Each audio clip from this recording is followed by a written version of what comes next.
Hey everyone, welcome back to another episode of NILfluencer. I'm retired veterinarian Dr. G, and what am I doing on the NILfluencer as a host? I was a D1 athlete myself. I have three daughters that are D1 athletes. I truly believe in the female athlete, female power. I'd like to welcome my co-host, Rachel Mueller, the Girl IQ. How you That's doing, right. Rach? Doing fantastic. Every day is a great day. Every day is a great day. Every day that you're not 6 feet under is a phenomenal day. Yes, that is. That is very true. And today we are very lucky. I have a very good friend of mine here today. I'm so excited. So excited. Coach Omar Brown. How do you like that? You like the coach? I like the coach. Yeah, no, I think I do like the coach. It's grown on me. It's I changed from the player to the coach, but no, I definitely like the coach, and it shows my wisdom more than my age. I think so. Yeah, no, Well, I like something the has coach. to show your wisdom, right? Yeah, exactly. At least it's a name. Yeah, Because if they start asking you, calculus questions, no, you're not there. It's with our coach, right? We don't put not Professor Omar Brown. We all have our own talents. Yeah, no Exactly. kidding. Okay, Omar, why don't you give everyone a little bit of your bio, please? Yeah, okay. So I'm former football player. I played in college football at University of North Carolina. I was drafted into the NFL. I played for the Atlanta Falcons. I was part of that 98 team. I know this is aging me, but I was part of the 98 team that went on to the Super Bowl. So I was on a super successful team. We did lose, unfortunately, but it was still like a great run. And since that, since I've left the game of football, I've done a little bit professionally in the financial space, but I've also had a passion for the game, and my passion project has always been coaching. So I've been coaching high school football probably about 10 years total, if I count all my stops, and I continue to do it, and it's something I really love. It's been interesting to see the growth of the game, how the game's changed, but it's still football. So, I enjoy that. I enjoy coaching it and giving back and trying to, provide wisdom to, younger kids.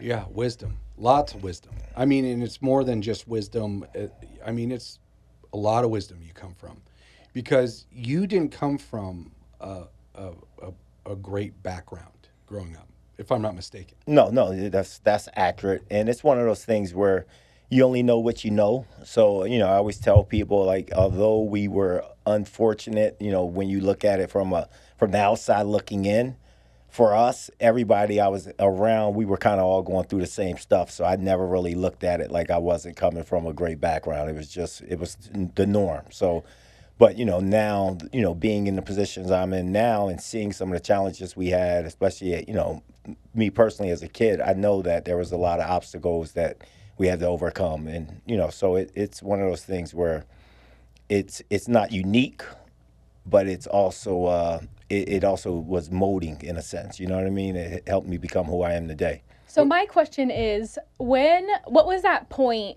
when you were like, football, that's for me. That's calling my name.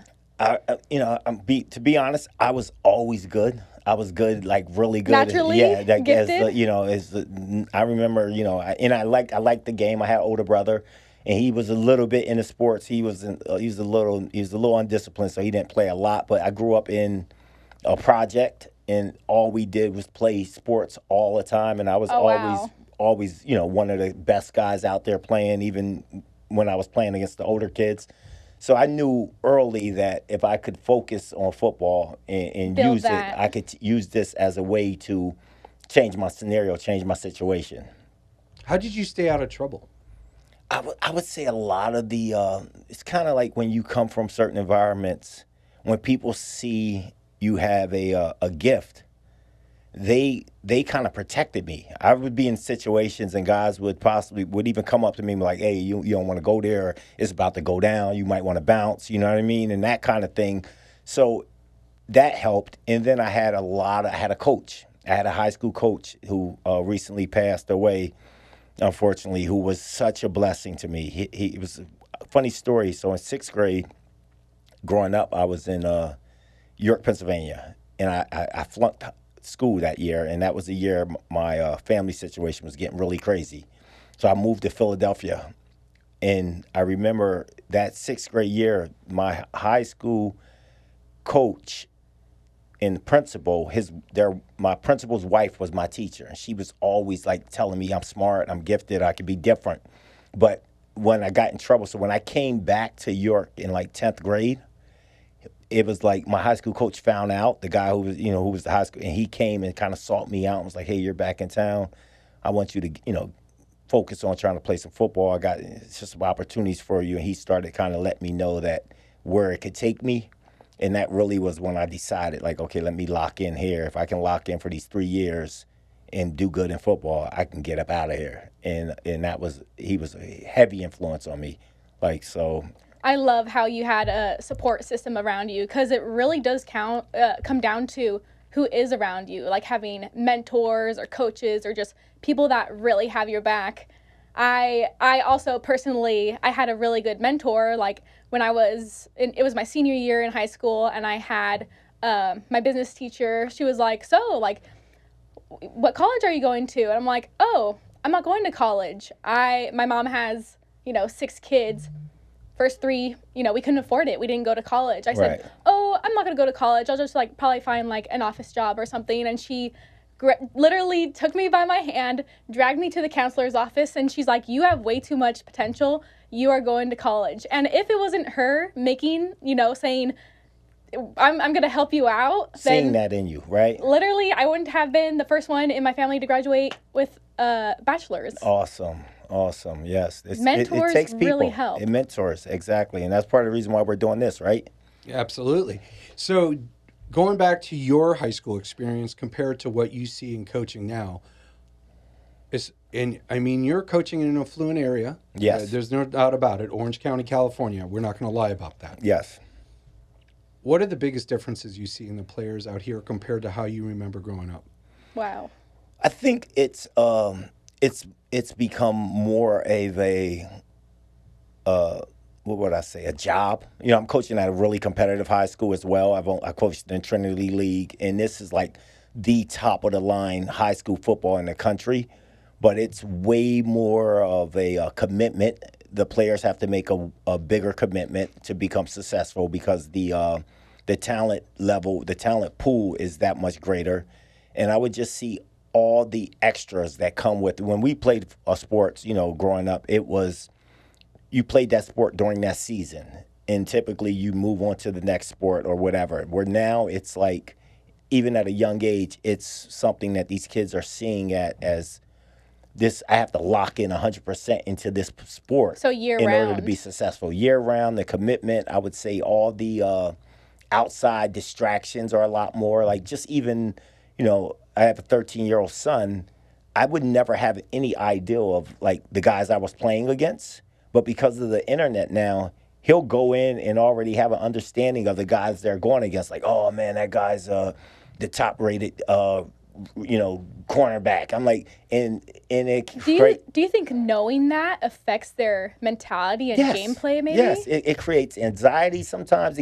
It allows people to give more credit than they actually deserve because you're playing that image or that Instagram post that you've seen. I always tell people that's a Sports Center highlight. Don't judge the whole book by those Sports Center highlights, right? You want to see the full game. So no, I definitely think it can create some fear. And let's not bullshit, because when it comes to creating recruiting tapes, you're creating basically a Sports Center highlight. That's it. It's a highlight reel. Right? 100%. Yes. So, going through the recruiting process now, the coaches were very specific. They're like, send us a quarter. Yep. Send us a half. Oh, that's actually very smart and very fair. So they could see truly how much time were they in. Right. Truly, how many plays were they truly involved in? Yep. Like, how many, goals did she have in that quarter? Like, how many kickouts, and that's all water polo lingo. But that's how the coaches are getting around it now. Because everyone could have highlight when reels. I first started got when I first started got recruited, as you get older with your kids, you realize that like what you did with your first kid, over the freaking top. Right? Yep. I literally, and he was there on the sideline. We had the boom camera.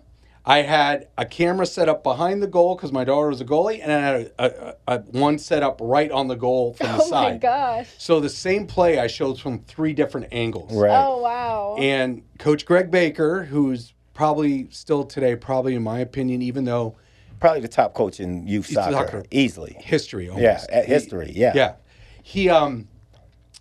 He would have said, Gersh, what are you doing? Seriously, what are you doing? This is crazy. But the coaches loved it. Yeah. She got a lot of attention from it.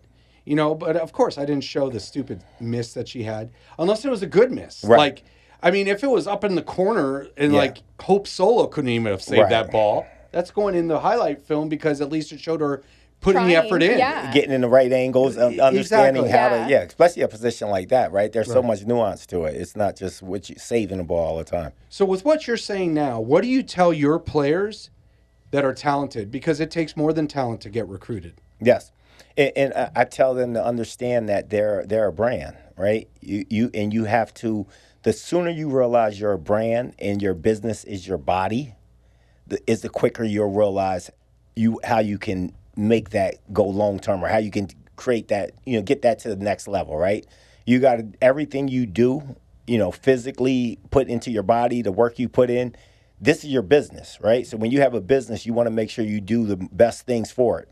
And then also, how are you branding yourself? Because college, speaking to your point, the college coaches not want to see highlight tapes. There's some college coaches that just want to see body language. Especially when it comes down to 2 or 3 kids where you're offering, you want to make sure you're getting that one with the right attitude, the right, camaraderie with their teammates, and all that kind of stuff goes into it. So you're always on. You got to understand that about yourself and be careful who you hang around with, who you associate with, and how you want to cultivate your brand, because everything you put into it is what you're going to get out of A it. reflection of what you will get out. That's exactly what you're saying. I was going to ask you if you think attitude and mentality affects, Those are the intangibles. Yes. being chosen or, being considered. And you literally just said, yeah, it's Any truth to important. the rumors that college coaches call the coaches and say, hey, how's this kid in the locker room? All the time. Our head coach, he talks about that all the time, and he's really transparent with the kids. He'll let them know directly, like, hey, man, this coach, may have been interested in you, but they don't feel like you're a good teammate, or you've gotten why are you getting a B- in PE? A class that you should be excelling in. The only reason something like that could be happening is effort, right? You're not putting in the effort because, that, or some kind of anything that you're doing that can show lack of commitment, lack of effort, can always come back to hurt you. So, in this modern age of college sports where the pool has gotten so much greater, high school kids before only had to compete with other high school kids. Now they're competing with every other college kid, because at the way the transfer portal and stuff works, you got, you're competing with 22, 23-year-old guys to try to get that roster spot. You better make sure you got everything locked in and dialed in. So if a kid came up to you and said, Coach, what's going to make me more memorable and more marketable, what would you tell them? I say, first of all, you got to be able to play. Right? First thing you got to do is it's a bottom line deal when it comes to sports. So you got to be able to play. Secondly, if you want to increase your marketability, watch how you dress. Watch what you wear. Watch, focus on like what image you want to put out there, right? And it can sometimes be you could sell the Deion Sanders or the loud, brash image, but you better be backing that up with your play. You better be backing up that up with your commitment to the game. Mm-hmm. All those things you want to like put out there, you better be doing the work behind the scenes to make sure that's the reality. Don't just have these facades that because that's people see through that, especially these coaches now, because they've been around it long enough. It's like you dealing with someone in any trade or field that you're in for a long time, you can kind of see through the BS. So try to be genuine, but also, it's going to show, the work is going to show up all the time. So I always say, lead with work. If you lead with hard work, everything else can kind of take care of itself. Do you think coaches are looking for, not let's say that the 5-star recruit, but let's say the 4-star recruit that at least is humble and is responsible, Dedicated, hardworking. I think all of those play a role, and they also got to be moldable. They got to be coachable. They got to be someone that can be versatility is another thing that sells. You know, a lot of these kids want to pigeonhole themselves into a certain space. You know, I play this position. You better play all the positions. The more valuable you are, the more you can do, the better of the assets you become to these coaches. And that's the way you got to look at it. You got to look at yourself as a business, an asset. It's very transactional, college sports. So you better look at everything from that perspective. And unfortunately, it used to be a little bit more about the love and the value, the commitment, the whole that piece of loyalty. But loyalty is like, you got to be loyal to yourself because it's a cutthroat transactional business. I remember, when we went to school, back when the dinosaurs were roaming, Rachel, it was a faux pas to transfer. Yeah. Like, those colors of that school, those are your colors. You're going to that school because you love the school, right? You are going there because you love the school, you love the alumni, you love the coach, you loved your team, you loved everything that school stood for. How many players, when you were playing at Chapel Hill, transferred? Voluntarily, 0. A few transferred either because one, they didn't make it academically, or 2, they couldn't cut it athletically. And the coaches would encourage them to maybe, if you want to play or you want to get more playing time, go to other places. But even guys that knew they probably wouldn't play because of our group and how together we were and our experience as like college athletes, they were willing to maybe sit it out and just, I'll be a second team guy here because I love this university. I love these people. But again, we didn't have that monetary thing out there that was like, hey, come over here and we can provide you with this much money, or we can provide you with, because there's definitely guys that could have transferred for playing time that knew they were in a situation where I possibly won't play here, but they stayed because they were just loved all the other reasons for the school. Where now it's like, hey, you can come here and make some money. I joke with my friends all the time. I say, imagine, who would have stayed if, after our junior year when we went 10-2 and finished 10th in the country, if schools were like Alabama and Florida State and, the big money schools were like, come here. I said, I know for sure I would have put my name in that portal. No. Somebody already so it's completely changed. Yes, yes. So the parents have to understand the landscape of what we grew up in is no longer. Yeah, no, it's obvious, right? Right. It's no longer. It's crazy. And that's like, that's why I don't understand, like when I watch ESPN, they're talking about the way too early top 25 for next year. I'm like, you have no idea. None. Because people are going to change. Even the transfer portal opens up again after the spring. So you never know, like the starting quarterback at one school can be gone and going to another school when the spring, when that window opens up. So that's wild. Yeah. That's crazy. It's funny though, because people, and you sometimes as a fan, it doesn't make a lot of sense. And, you're like, man, this is so killing the game. Though. We're old school. But then you see the news today, the McNeese State head coach. McNeese State won their first round of the NCAA tournament. They upset Clemson. Right. They have another game. Their head coach has already agreed to become the head coach at NC State. And it's made the news. I don't know if he actually, but it's out there that he's leaving the team before the tournament's even over. Oh, wow. So, I made the analogy. I said, that's like your boss, coming to you and saying, hey, I'm going over to this other company, but let's finish up this month. It's not going to happen. It's not going to happen. As soon as you say that, it's like, okay, well then. And it doesn't matter now. And he probably told three or four of the guys on the team that are good, hey, I'm bringing you with me. And I think the NC State coach got screwed over because, this is off topic, but that NC State coach was going to be fired.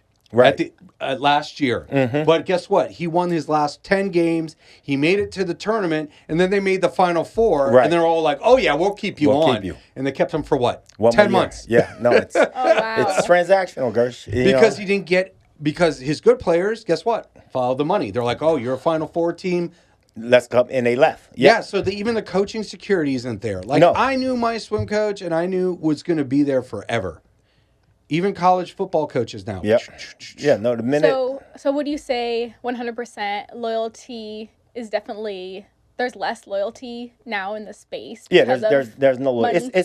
It's professional sports in that in that aspect of it. It's a bottom line business, and it's super transactional, and you gotta think of yourself as a professional, and that's what it is. So for these young athletes, they got to understand that, they got to make every decision as if they were a professional athlete, because they're being paid and they're being compensated, but they better make their performance has to Show it. predict, allow them to get that money. And then at the same time, they got to understand the minute their performance outplays their contract, they need to have their eyes and ears open, because there's other opportunities out there. Because the minute their performance would dip below, it would be time to go too. So keep yourself. Don't become loyal for the sake of team Being anymore. team. Because it's just not that kind of game no more. And that's an excellent segue, because basically what we're trying to do with this podcast is we're trying to prepare people to become athletepreneurs. Yes. Yep. Correct? And so being an athletepreneur, think if it was there when you were in high school. Would you have been ready to receive all that money? No. I would have. I would have had no idea what to do with that money. It would have been one of those things where I probably would have had 4 or 5 of my best friends staying with me down in Chapel Hill, just because they was like, hey, I got this money, and we were always, together, and come hang here, and I probably would have had a hard time going to class and making it through school, and even working hard enough to get it to the NFL, because I would have been feeling like I'm already rich. Why do I need to go out there and put that extra work in? Or why do I need to go do this? I would have said, I made it, and I probably would have, for me personally, I probably would have came up short of my ultimate goal, because it would have been like getting the carrot before, the race. You're like, I have it all right now, Yes. so why am I working so hard, Yes. know? Do you think people were taking advantage of you? Yeah, just because of not necessarily because they were bad people, but just because of human nature, and for my lack of knowing of what should I do with this money, I probably would have definitely had people, finding ways to take advantage of me financially, for sure. Yeah, I mean, I could see that all the time. You hear about all the time. Pro athletes are taken advantage of, right? Correct. They go to their financial person, and they're like, oh, no, you don't have any money left. And he's like, what are you talking about? I just signed a $100 million contract. Well, they don't know is that their CPA took the money and put it in some offshore account Yes. That that breaks he my can't heart access. to hear that. Well, it happens all the time. A lot of times it's bad investments too. You only, like I always go to, what you know, right? So you get this money, and you have people coming to you telling you that, hey, I got this ideal, I can do this, and you'll invest in it, and it may not be no fault of anyone's, but the business just doesn't work out. And because of that business doesn't work out, you don't realize like, and then you think like he took advantage of you, and you're like, nah, it just didn't work, like not everything works. So there's definitely Brewster's Millions. You remember that movie? yeah, with Richard Pryor? Yes. Yeah. You remember that? Yeah. So Richard Pryor inherited this money, and in order for him to get the $300 million, he had to spend $1 million in a month. And not have nothing to show for it, right? And have nothing left but the shirt on his back at the end of 30 days. And the reason you say that is because I could think of people coming up to you being like, and one of the pitches I remember, and he invested in it because he knew. Yeah. This guy was like, we're going to take care of all these places that don't have water. We're going to go and break off pieces of the iceberg and put engines on them and ship them to countries that don't have water. Right. And I remember John Candy's like, how are they going to get the water there? Usually the deserts are in the middle of Africa. Right. Yeah. Like you can get it to the coastline, but how are you going to get it there? And it's going to melt by the time you even get it there. Yeah. But I mean, those are the type of investments that people, I could totally see taking advantage of. Yeah, people coming up to people. Everyone has an ideal, right? And it's like, hey, I got this ideal. And you're like, for lack of not knowing, if someone makes it sound good enough, you think, oh, let's do it. And Right. what you don't understand is, what's the percentage of that business of having success? And that's where the whole thing about athletepreneur, where these kids need to really focus on, keep the main thing, but while you're doing that, try to create other avenues and find other ways, that you can grow the money you have without taking those risks that come with starting, a restaurant or a nightclub or, or doing something crazy or, because it sounds good. Or buying that expensive car. That too, right? Right? I mean, or the watch, or Yes. the chains, or the. I mean, don't get me wrong. Buy yourself one nice watch. Yeah. Buy yourself a nice chain. You worked your ass You off. You got it. You want to show your fruits. You know what I Right. mean? You want to enjoy the fruits of that labor. So, but You don't need 10. you don't need 10. And you got to understand, because you got $100,000, you don't have enough money to buy a $50,000 watch or a $20,000 watch. Go get Yeah. a $2,000 watch. Because if you're maybe. getting $100,000, federal government and the state, usually the state, especially here in California, Yeah. you're going to Would lose. it take 50? You know, 50 of it. 50, 60. Yeah, it's half of it's gone. Now, and that's Yeah. the other thing. I think a lot of these kids have to understand the tax ramifications of making this money. Oh, And yeah. I'm sure some of these universities are putting things in place, but there's never enough guardrails. It has to be knowledge. It has to be something these kids take upon themselves to go out and gain this knowledge, so they have that understanding. Because you put all the guardrails in place that you want, eventually it's going to come down to the actual athlete making the smart decision, and Yeah. that's what has to happen. I think overall, just being overprotective with your finances, and like if anything, comes your way, if you get any sponsorships, like literally, if you're in a state like California, okay, I'm gonna put 50% aside, not gonna touch it, and the rest is, do whatever with the rest. But Yeah, and I mean, know. with this podcast, I will have financial planners and CPAs. We will Nice. have it. We will have it all together. Yes. Because I'm hoping this is our core 3, and we'll have maybe another 1 or 2 that will get involved. But I think it's important. I mean, maybe do you set up an LLC in a state like Nevada? It's just a thought that comes to my head. Right. No state income tax. Yep. Or Florida. Yes. Or Idaho or somewhere. Or, do something to try to protect that money. Yeah. Because it's nice that you got all that money, but the government's going to want their The cut. government's Oh, going to want theirs. 100%. You can't. and- you Yeah. can't run away from Uncle Sam. Yeah. And the great thing is, though, we hear so much negativity about the what's happening but think of all the great things that now can happen. Now all of a sudden you have these young athletes able to get money and market their self. And there's these kids, if they do things right, can set their self up for life. Maybe not to the point where they don't have to work, but their path, their starting point is going to be so much higher than in the past, where you played football, you left the school, you graduated a degree of communications, and okay, you got all that experience, but now you have to start over. Imagine that same person, all that same criteria, but now I got $400,000 in the bank, or I got these 2 businesses being operational. So, or my brand is already built. I got a sponsorship with Lululemon and Nike, Yep. or Monster, or whatever it might be. All that is available to these athletes now, and it's just about teaching them how to cultivate that and create that for themselves. And So- with that being said, No. And with that being said, do you think NIL has changed recruiting in general? Oh yeah, you lead with that now. That's the for Would you say it's the number? In the revenue number one, generating number two? sports. Yes, in the In the revenue revenue generating generating sports. sports. Yes.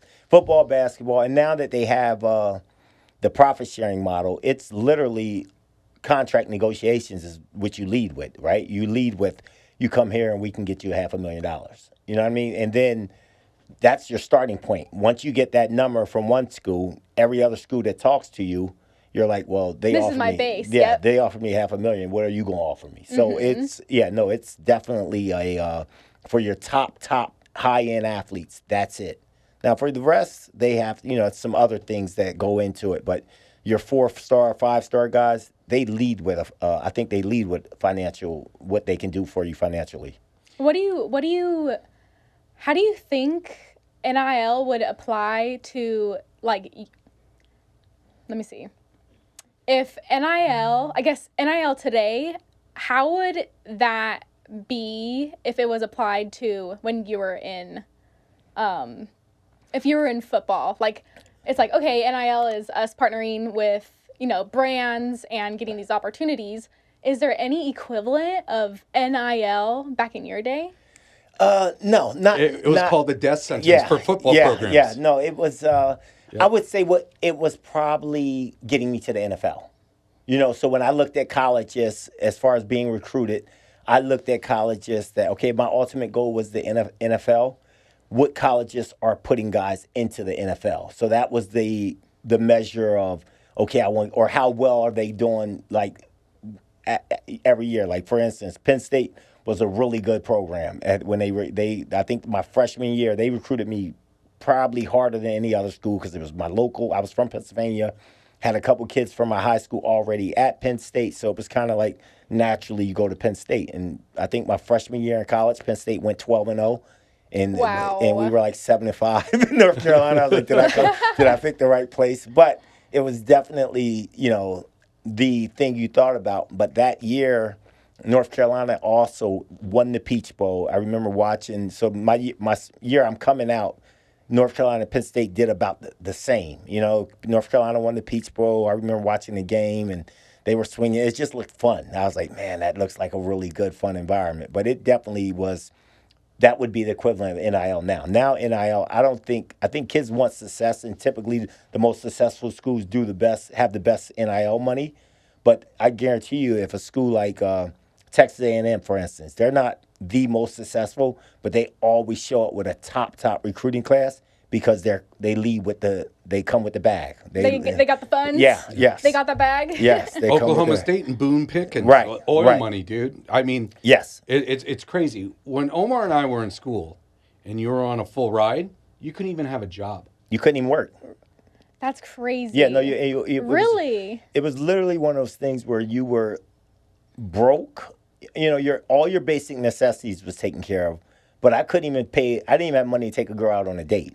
Wow. Like, you literally, like, we would get $20 per diem or $15 per diem on our games. Like, after the game, they give you $20 or $15 to get, and that was our going out money. So you're like, you want to go on a date after the game? But back in the day when we were in North Carolina, because we were there at the same time, that $15 a day, that would buy you like 60 tacos. Yes, that would be my whole going out money for the weekend. Yeah. I'm like, oh, I got this. We're good. You could go to the bar, get 25-cent beers. You could go get 10-cent wings. We had a place called Penny Draft where you could get, it was basically $5 to get in and all you can drink for free. And you would just get, oh my gosh, that sounds amazing. See, where I was in North Carolina and Wilmington, it was $5, $10 to get in, and then drink till you pee until someone actually broke the seal in the bathroom. Right, and then So we would always put the basketball players and the swimmers in front of the bathrms. Nobody can go in there. No one can go use the bathroom. Oh so my people gosh. are peeing underneath the. Yeah. Anyways, I don't want to talk about this. It's a family show. Since we're talking about the athletepreneur and building a brand, we have our social media expert here, Rachel. Right. Yes. You have. And because you're going to have to build a brand to make money for female athletes. And especially female athletes. It's sad because they're non-revenue generating. Right.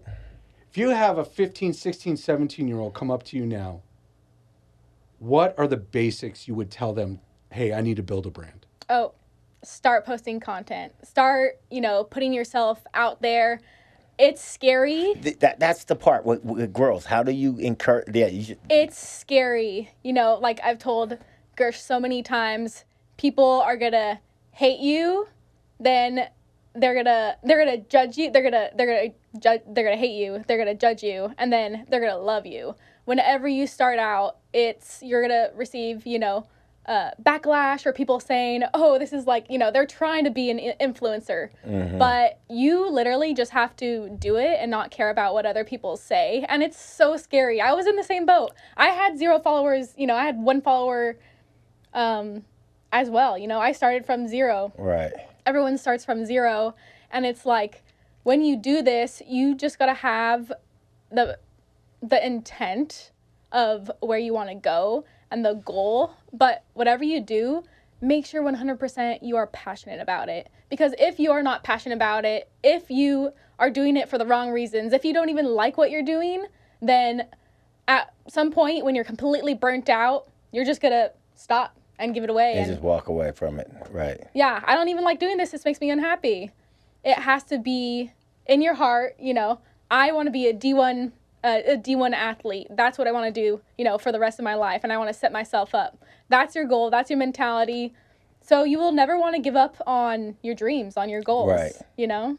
So what you're saying is, because I'm like, I got a daughter that played soccer in college, and she's still playing, and she's you know, she posts a little bit, and it's one of those things where I think if she ever would have like really dove into it, with her whole, you know, she's at Princeton, she's pretty girl, she's, you know, has a lot, you know, good soccer player. I think she could have probably took it there, but I think, you know, a lot of reluctance comes with, because they, like you just said, they don't want to think, you know, they want people to think they're trying to be an influencer. Or I even think sometimes with girls, if they don't get enough likes, they'll run away from posting. They're like, oh, I didn't get enough likes. Or on they'll this. take down the post. Or they'll take down the post, right? Yeah. Versus just like keep it up there and let Keep it going. Yeah, just keep going, huh? In regards to like likes, even to this day, like, you know, I have 2.4 million followers. Some videos will do great. Right. Some will do absolute trash. Yeah. Even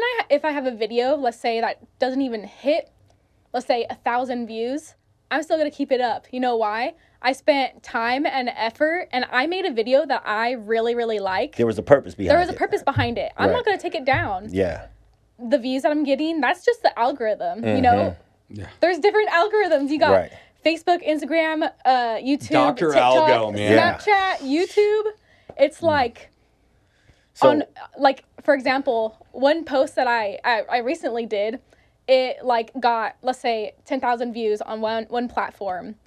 And that same post on a different platform got 10 million views. wow. So literally, if you have a piece of content, post it everywhere. Post it everywhere. Post it everywhere. You're making it anyways, so why not just upload it? Do you think LinkedIn's important for these younger girls, these high school girls, to get on? I do. So I recently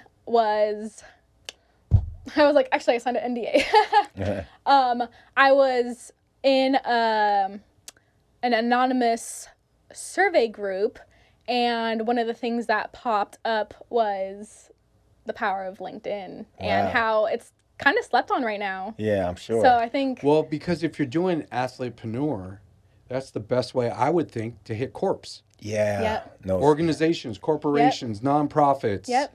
Even for me personally, So would you? So even though you're not looking for a job, or so you would just put your resume, and that's what I've seen. I've seen that recently. Well, your So resume is your video. your resume Yep. is your video in your athletic. Like I've even seen a resume where a athlete wrote football player, and then wrote all the things they had to do to become a football player.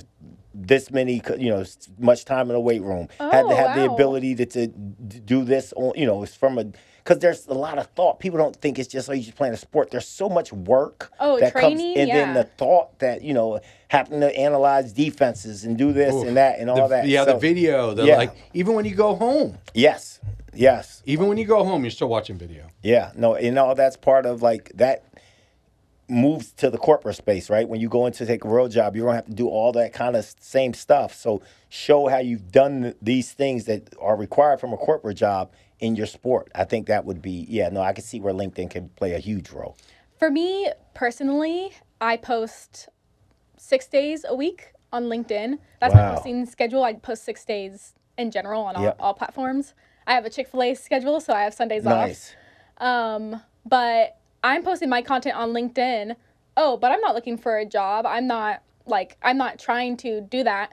But who is on LinkedIn? All these businesses and brands. So if I put this content out, who do you think is going to be looking at it? Do you All tag these the businesses brands? and brands. You can, absolutely, 100%. If you want to get That's noticed, what you want to do. You want if you to wanna get tag noticed, the corporations. tag the brands. Yeah. Tag them. Yeah. It doesn't hurt. Right. It It doesn't hurt at all. Is there specific, like, from a content base, is there specific content you post on a LinkedIn? Is it different than what you post on? So LinkedIn in general, they prefer like educational and instructional and news type content.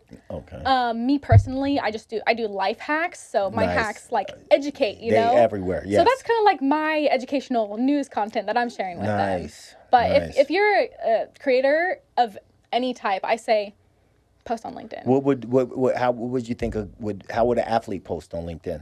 Oh, their highlight reels, 100%. Or like if they had a game and they had like inner dialogue about a reflection of their game, type out the reflection and post it. Oh, nice. Yeah. Yeah. 100%. Awesome. Yeah. And that's the whole thing. The thing is, like, then I'm just thinking off the top of my head, like, let's say you have the game-winning shot. Mm-hmm. That right? would be epic. That's epic. Then you can tag Gatorade. Right. Boom. Tag, I mean, Yes. I'm just thinking off the top of my head. Yes. Yeah, you know what I mean? Nike. Tag ESPN. Right. Yep. Right? Yep. You're right. ESPN top 10 hashtag. Yeah. Yep. There's things that these people can do. Okay. And this brings me to my next point. I'm going to ask both of you this, Okay. but in two different ways. Okay. Let's hear it. For Omar, I want to hear any stories, keep it anonymous, athletes who have gotten in trouble and lost their chances because of what they've posted on social media. And for you, Rachel, what are the biggest mistakes high school female athletes can make posting on social media? I would say probably one of the biggest mistakes I've seen made was a kid saying he was committed to a school that he wasn't committed to. Ooh. And then he ended up losing his opportunities at other schools because they felt like he was Was he boasting about it? yeah, he was just putting out information, or I don't know if he's committed offers. He was saying he had offers from schools that he didn't truly have offers from in order to make him, And there's a big difference between interest and offers. and offers. And even to this day, Wow. they still have like offers that aren't committable, but I don't even think he had that. And I think what happened was because of that, it caused other schools to back off because they felt like it's a dishonest person. Like, why do I want to deal with someone like this? They just kind of created a narrative that may have not been the case, but it was more of a he got caught up in that pressure cooker of being a good player probably and seeing a lot of players, his peers, getting offers. And because he wasn't receiving that, he wanted to put something out there like, okay, I got an offer, and it came back to bite him. So I think that was probably one of the worst things. And then just, I saw a kid like get in trouble for smoking weed on his Instagram story, that kind of thing, and thinking it's just something fun. Or I think it was a Snapchat. And then that made its way back, and he ended up losing some of the offers he had as well. So once a video's on the internet, it never goes away. It's on there forever. You can never, ever, ever, I was just about to say that, never, ever get rid of it. never. Even if it's like, Snapchat you have, or even Instagram and TikTok, you have the 24-hour stories. Mm-hmm. It's up there, but some people, they might screen record grab it. it. Yep. Yeah, screen Yes. grab it, Yeah. post it on a Yeah. page that's going to live forever. Yeah. Yeah, I mean, No, you throw it out there in the abyss, it's out there. You know what I mean? Even if you think you deleted it, it still may be out there. So. Yeah, no, 100%. You got to be careful with what you post. So what mistakes do you think high school girls make Oh, when you look gosh. at their social media? Definitely when you're starting out a brand, I would say just being brand friendly and staying away from just like shaking your booty in front of the camera and like maybe obviously like don't do anything illegal on camera and post it or boast it, whether are drinking alcohol underage or like smoking weed. Those immediately, depending on what state you're in Right. now. But now times have changed, of course. But still. But you still have to be 21 to smoke weed. Yeah, Actually, And it's not you don't want to, unless you're like a weed company, you don't want to be affiliated with a stoner, especially if it's an athlete, right? Like, Yeah. that's not something you want to really lay down with as a brand, I would think. Yeah. Are there other things that they might think are harmless but truly are bad? Maybe, you know what? I have, not athletes in general, but I've seen other girls, make videos online causing more problems. Like, oh, I heard you like just calling out people online, gossiping online. And it's like, you know, if a brand goes to your page and sees that, they're going to be like, ooh, they're going to be like, ooh, I don't know about this one. Like we thought that they had potential, but, you know, they're actually, you know, what's it called?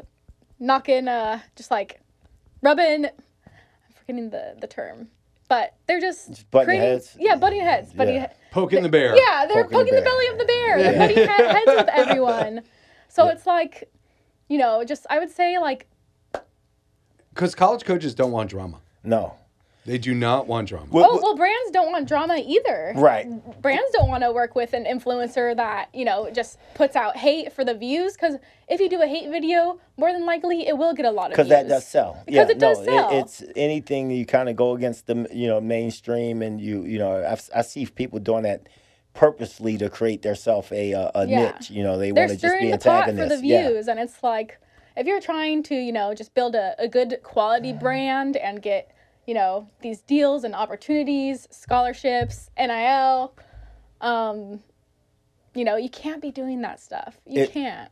Would you also say, you know, they have a saying in the hood that, or where I come from, where a lot of people say, all money ain't good money, right? Would that be the case even with some brands? Are there times where you say no to a brand, or like, hey, that's not where I want to go?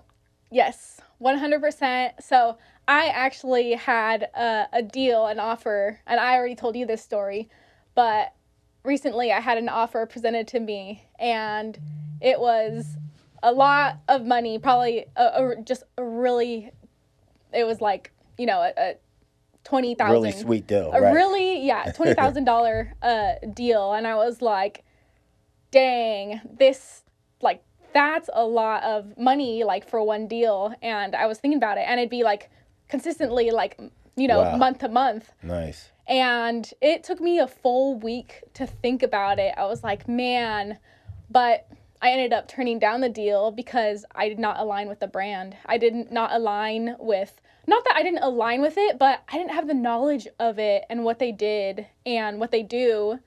I wasn't educated enough, and they wanted me to educate people on something that I wasn't educated about. Mm-hmm. And I was like, this deal would be inauthentic to my brand, and doing this deal would put a bunch of pressure and work on me, because I would have to, you know, learn about this and then share it. It just didn't align with me. So I had to, you know, say no to all that. Nice. Which, you know, it's a tough situation to be in, but honestly, you know, you could sell your soul really easy, like, when it comes to social media. Yeah, I could imagine that would be, you know, especially for a young athlete, right? And that's where the whole athletepreneur thing comes in, where having the right people to kind of educate you and guide you, because it comes up, it's like, hey, you do this, and you're not really thinking big picture. You're thinking, you know, right now. It's easy to put yourself in a situation where I know I probably would have been like, yeah, you want me to do the bong? I get how much you get for the bong deal? Yeah. Like, and then all of a sudden it's like, oh, you're Wait, did you say bong deal? Yeah. How much a rip do I get? yeah, right? So, gotta be careful. So how many young ladies, women, do you know of that lost opportunities because of something they posted online? Oh, gosh. Probably a handful, but I would say more indirectly. If I see a dramatic, like, confrontational video on my feed and I don't even know the person, I'm instantly like, that was a bad move. That was a bad move. You just got to stay away from that. Like, cussing, language, and attitude, and how you treat others. Some people, you know, it's like, if you put on a face with social media, eventually, and it's not you, it'll get back to you, because once you go viral or get famous, the public eye is constantly going to be watching you. Oh, that's so-and-so. Oh, they did the confrontational video. Or they're so nice. But, you know, they're sitting down and they're really rude to the waiter. Oh my gosh, I can't believe that's how she really is. Let me record this over here. Bink. Yeah, I mean, yeah. That's the scary part, right? You think about that now. Even walking down the street, you don't know who's videotaping you, and you don't know where that's going to end up. And you don't know who knows you. Oh, it's scary. No, I could imagine. Like, being that's. I mean, basically, if you're going to be an athletepreneur Your number one value has to be integrity. Right. You got to be doing the right thing even when you don't think anyone else is watching you, period. Yeah. Because that's what's going to come back and bite you. Well, that's what they always say makes the champions, right? That's the Kobe Bryant thing. How do you work when no one's watching? You know, so that you have to take that mindset into your whole life, right? How are you acting when you're not on stage, in a sense? You Yep. know, so you're always on. So you got to take those same kind of, take those traits with you everywhere, I think. So give me, both of you, for anyone listening right now, 3 things you would recommend for them to start this week to create their brand or create their recruitment. If I go first, I would say for recruitment, I would say number one is being honest with yourself and understanding, where you are as an athlete, right? Number 2, I would say you have to work your butt off. You have to work harder than you've ever worked to accomplish that goal, because again, it's that playing, it's a small percentage that get there, and more than likely the percentage, if you make it there, it's going to be because you had to outwork a whole bunch of people. It's not going because you was just naturally gifted and talented. It's because you were naturally gifted and talented, but you also put the work in. So I would say be regimented with your work. And then 3, I would say probably what you say, be authentic, have that integrity, make sure you're treating people how you want to be treated. So anyone that ever has the opportunity to speak on you, they're going to speak on you in a positive manner, and that's people you're competing against, that's classmates, that's teachers, that's anybody within your sphere that's going to be able to have to answer a question about you. Make sure it's a positive thing, and not saying be perfect, because no one's perfect, but you need to be intentional with trying to be a nice and a good person overall. I 100% agree with every little aspect that you said. 100%. So what are 3 things young female athletes can do this week in order to start their journey? 3 things that young athletes could do this week is, number 1, sit down and set your goal. What are you passionate about? What do you want? Really focus on where you want to be and where you want to go. That's number 1. Number 2 is, when you're doing that, really think about the commitment. How much, let's say, everyone's schedules are super busy, life happens, set a strong, solid commitment and be like, you know what, I have 5 hours out of the week, Monday, Wednesday, Monday, Tuesday, Monday to Friday. I have 5 hours, 1 hour each day. I'm going to set that aside for me and my brand. So make a commitment. And number 3 would be execute. That time that you have set aside, put that in motion and write down content, write down ideas that you want to film about, that you're passionate about. Brainstorm first and, just have a list, because what I always promote when you do start filming is something called batch filming. If you don't have a bunch of time, you have one area, one set, put your tripod, make sure there's lights, make sure you have good audio. Just go through 10 videos. Right. Depending on, obviously, the style and the formula of the video. But that's what I used to do. I used to, when I was in college, 5 classes, and then I worked, 30 hours a week, and I had all my content. I would batch film 10 videos on Sunday. Nice. So even though you have a little window, you could make it work. Yeah. You could make it work, 100%.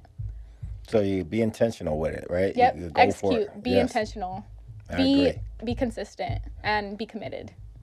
All right. So I just want all the listeners to understand that this conversation, this podcast, is not just a conversation we're having. We're starting to build a playbook for everybody, right? Yep. So everyone just needs to understand that this is a grind. It's not going to come easy overnight. Not everyone's going to be this viral sensation. But if you start now, you do it responsibly, and you're basically just a good human, great things are going to happen. Yep. So I just want to say thank you to both again. Absolutely. Yeah, thanks This- for having me. Thank I you for appreciate being it. on here. No, Well, thank you. I'm excited to have you part of this, Omar, because I think you're going to bring a lot. No, a lot. I look forward to it. It's something I'm passionate about. I see, a lot of people are negative because as a college football fan, as a college basketball fan, we feel like it's taken away from our experience or the way we see the game. So a lot of people look at this NIL athletepreneur whole thing as negatively. I think this is the greatest thing to happen. It gives the opportunity for all these young people to not only create revenue and make money for themselves, but to have a big influence on everyone, in and around them, and just the culture in general. And social media is like the greatest in that aspect because now you can get whatever it is, your thoughts, your things you do, you can get that out to everybody. Where Yep. before we could only tell people that knew us, now I could tell people all over the world how to do this or how this works or all the challenges that come with this. And I think that's the greatest way to learn is through experience. So, The brand is your brand is something that no one could ever take away from Right. you. When your career is done and you're retired, you still have your brand. That's Yes. literally your buddy. It's not going away. And that wasn't like that in the past. In the past, when you were an athlete and when you were retired, it was like you almost had to create a whole new identity. Now you can have that brand that you can continue on, Yeah. right? Because when I stopped playing football, I couldn't be Omar the football player no more. But if I was Omar and had a brand and football was part of my brand, I could continue with my brand. Yes. And even though the football Yep. piece isn't active no more, my brand is still active. Exactly. So that's so Yeah. Social media is the 2025 resume. correct. Oh, absolutely. 100%. It is. Yes. 100%. It is. So, I mean, if you make good, responsible, educational type videos, most importantly, following your why. Yeah. Following your why, what you're Because passionate then you'll about. be truly authentic. And you won't want to quit. Exactly. It will be with you forever. Sports are always going to be part of your life, but you're not always going to be a participant. Right. Correct? Yep. I mean, I went through it. Omar's been through it. And it's not the easiest. And the injuries now that we're in our Yes. our elder age are starting to 40s? Yeah, we're starting to feel those too. But it was worth every second and every drop of sweat and every tear I shed. It's like my buddies always says, no matter how long you play, it's never long enough, So, but now we can carry that, like you say, take that brand with you.